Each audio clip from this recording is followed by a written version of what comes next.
चाहूँगा क्योंकि एक ही समय पे कार्यक्रम सब जगह है और चेष्टा रहती है कि जहाँ भी पहुँच सकूँ, तो इसलिए मंच पे विराजमान महंत श्री संपूर्णानंद जी महाराज, डॉक्टर रमणी कृष्णा जी महाराज, सम्मानित मंच,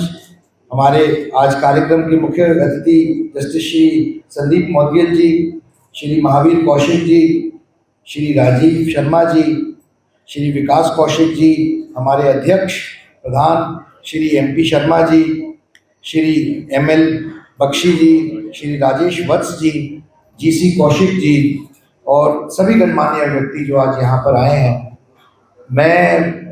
बहुत ज़्यादा समय नहीं लूँगा, पर बहुत संक्षिप्त में अपनी बात आपके सामने रखूँगा। देखिए, आज भगवान परशुराम जी का जन्मोत्सव है और जहाँ तक मेरा ज्ञान है, जन्मोत्सव की जो तिथि होती है वो कोई सुनिश्चित नहीं है, वो पूरे उस काल में चलती है। तो लेकिन आज का दिन का एक महत्व है और मैं ये बात हमेशा हर मंच से कहता हूँ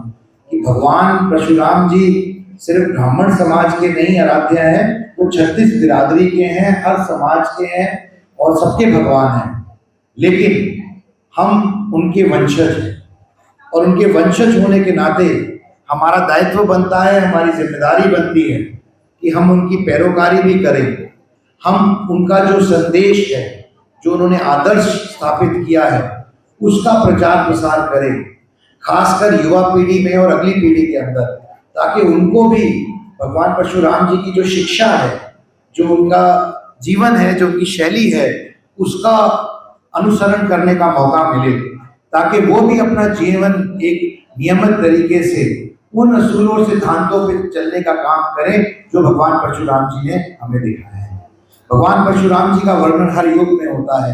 शायद उसका भी एक कारण है और महत्व है। महत्व ये है कि किस तरीके से आप सच्चाई के साथ खड़े रहें, बुराई के खिलाफ खड़े हों, आप कैसे सत्य के साथ खड़े हुए, अहित के खिलाफ लड़े। ये संदेश दिया है भगवान परशुराम जी ने हर युग के अंदर, हर तरीके से। तो मेरा आप सबसे भी निवेदन है, खासकर अपने युवा भाइयों से, कि जो हमारी अगली पीढ़ी, हमारे बड़े बुजुर्गों और पुरखों ने तो अपना काम किया है, उन्होंने नियमित तरीके से अपना जीवन जिया है और सनातन को समझ के हमें पढ़ा लिखाकर बड़ा करने का काम किया है। आगे की जिम्मेदारी हमारी है। मैं भी एक युवा हूँ, मेरे जितने नौजवान साथी यहाँ पर बैठे हैं, मैं आपसे भी निवेदन करना चाहूँगा कि अब ये दायित्व आपका बनता है, इसका प्रचार प्रसार करना, इसको आगे बढ़ाने का काम, उनके संदेश का आपकी का दायित्व है, आपकी जिम्मेदारी है। क्योंकि हमारे समाज से कभी कभी कुछ जो नौजवान भाई हैं उत्तेजित हो जाते हैं और वो फरसे की बात करते हैं भगवान परशुराम जी की, लेकिन वो ये भूल जाते हैं कि भगवान परशुराम जी शस्त्र की भी बात करते हैं और शास्त्र की भी। और उनका आप जब अनुसरण करेंगे तो आपको इस बात का एहसास होगा कि जब तक आपको शस्त्र का ज्ञान पूरा नहीं होगा, जब तक आपके पास शास्त्र का ज्ञान पूरा नहीं होगा। इसलिए हमें सही मायने में उनका जो संदेश है, उनका जो जीवन है, उनके जीवन का सार है, उसको समझने की जरूरत है और उसको 36 बिरादरी में बढ़ाने की जरूरत है। मैं सौभाग्यशाली हूँ कि मुझे हाल ही में एक बहुत ही भव्य कार्यक्रम करने का मौका मिला करनाल में पिछली 5 तारीख को, और उससे पहले भी हमने भगवान परशुराम जी का महाकुंभ का आयोजन किया था करनाल में 1.5 साल पहले, और आप सबों ने बहुत आशीर्वाद दिया, स्नेह दिया। उसका भी यही उपलक्ष्य है कि कैसे हम आगे बढ़ सके और भगवान परशुराम जी की शिक्षा को बढ़ा सके। मैं एक और चीज़ ज़रूर कहना चाहूँगा मन से, क्योंकि ये एक ऐसा विषय है जिसके लिए पिताजी पंडित विनोद शर्मा जी प्रयासरत रहे, जो एक EPBG का पौधा उन्होंने लगाने का काम किया था। उसमें बहुत हज़ारों बच्चों की नौकरियां लगी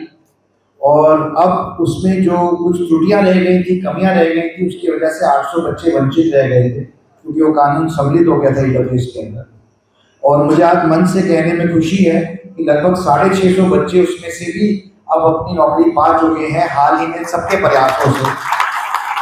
और 150 बच्चे और बचे हैं और भगवान परशुराम जी के आशीर्वाद से बहुत ही जल्द उनको भी बहाली हो जाएगी, उनकी भी अलग अलग विभागों में। तो अच्छा दिन है, अच्छा समय है, भगवान परशुराम जी से आशीर्वाद लें और मनोकामना यही है कि पूरे समाज की और छत्तीस बिरादरी के ऊपर आशीर्वाद बना रहे। जय भगवान परशुराम जी, जय हरियाणा, जय भारत।